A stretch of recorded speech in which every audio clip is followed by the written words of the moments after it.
Good morning, everyone. And I am Juliana Cabrera, and I'm here with my classmates, Pamela Valencia and Dayana Oyuela. Our topic for today is representation of indigenous people. We are studying English in Level 4, and our professor is Erika Maria Jimenez. We hope you enjoyed the presentation and learned something new. Thank you.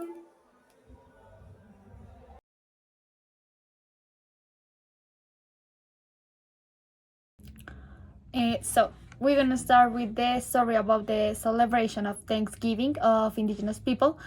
The story that many people learned in the first grade school about the history of Thanksgiving in the United States is based on historically inaccurate myths that fail to recognize the devastation caused by the colonialism of early European immigrants, including genocide, the theft of lands, forced assimilation, and cultural appropriation. According to many historians, it was in 1637 when the first Thanksgiving Day was officially declared. But according to those same historical data, it was not a dinner of coexistence between colonists and natives. The following story arose from an interview with Giovanni Saucedo, who has indigenous roots.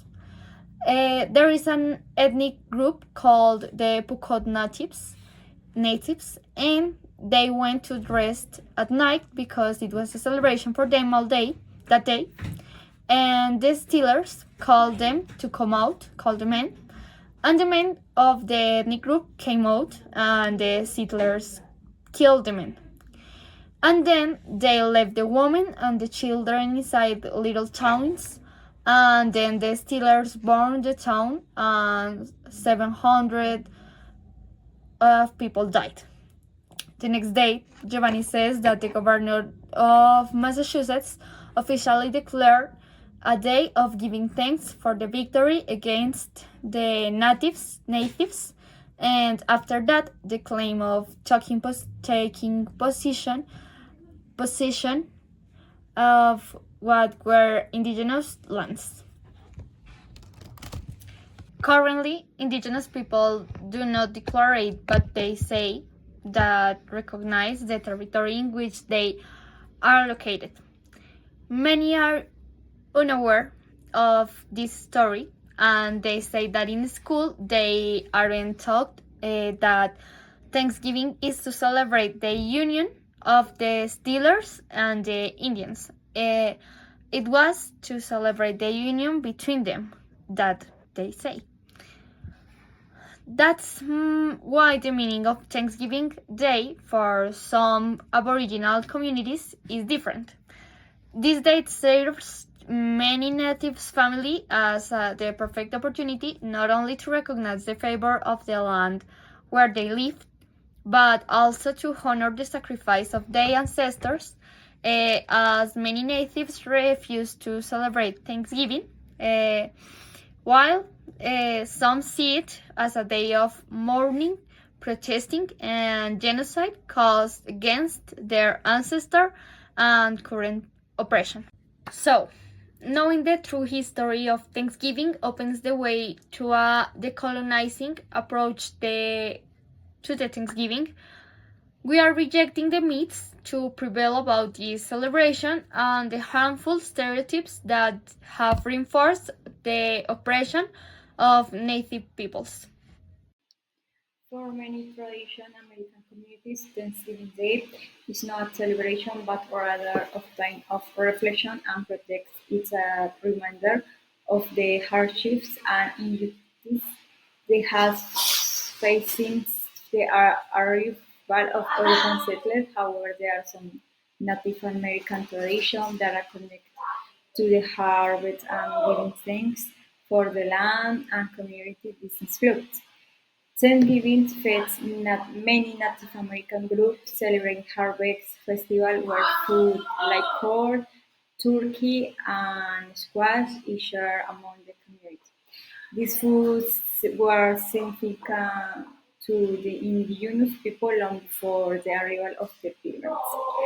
Powwows. Some Native American communities organize powwows, which are gathering involve music, dancing, and feasting. These events are a way of celebrating culture and tradition with particular honoring their ancestors.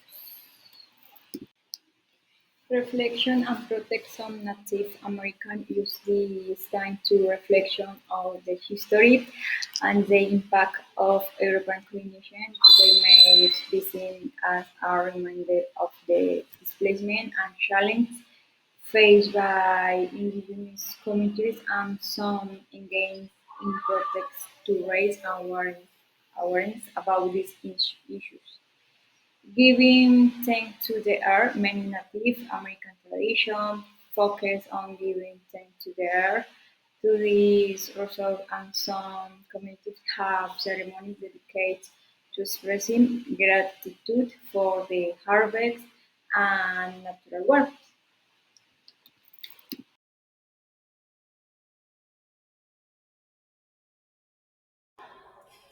Today, we will discuss the historical relationships, the Pellegrims and the Wampuan people.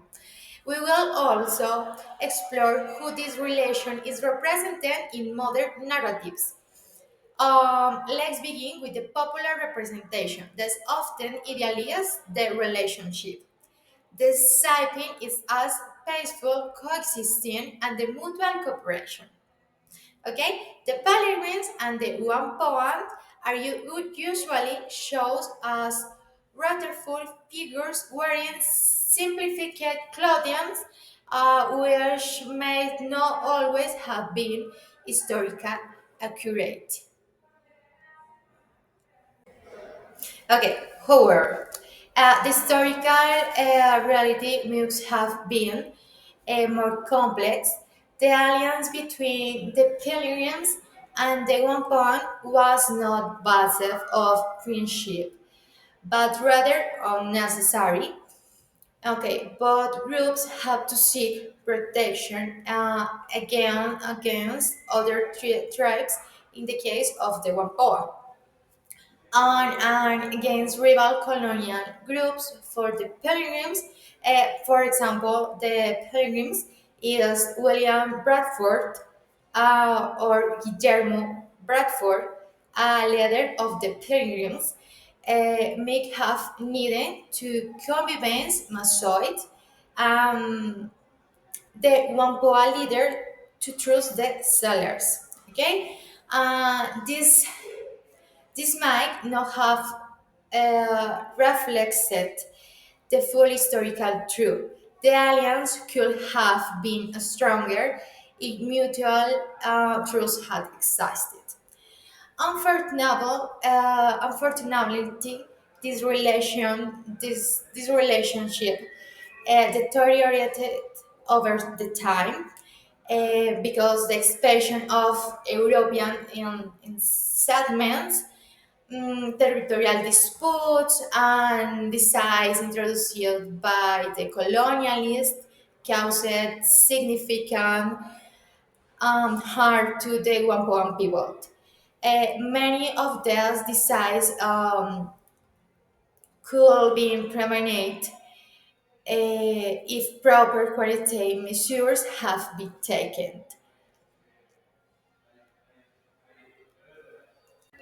Okay, in modern times, many indigenous communities, including the Wampuan, believe that Thanksgiving representation failed to recognize. Mm, the complexity of their story, this representation should have highlighted both gratitude and historical truths, but incited tend to oversimplify. Okay, for some, Thanksgiving is considered a painful reminder of colonization. On the same days, many indigenous groups such as the one poem observed the National Day of mourning to honor um, the super faith their tribes experience during and after colonization. This might have been avoided if the indigenous voices has been valued. It's important to acknowledge these perspectives so we can better understand the history behind the holiday. And thank you for your attention. We hope this representation has helped you reflect on the broader concept of Thanksgiving in the eyes for the indigenous people and one point people. Thank you. Bye bye.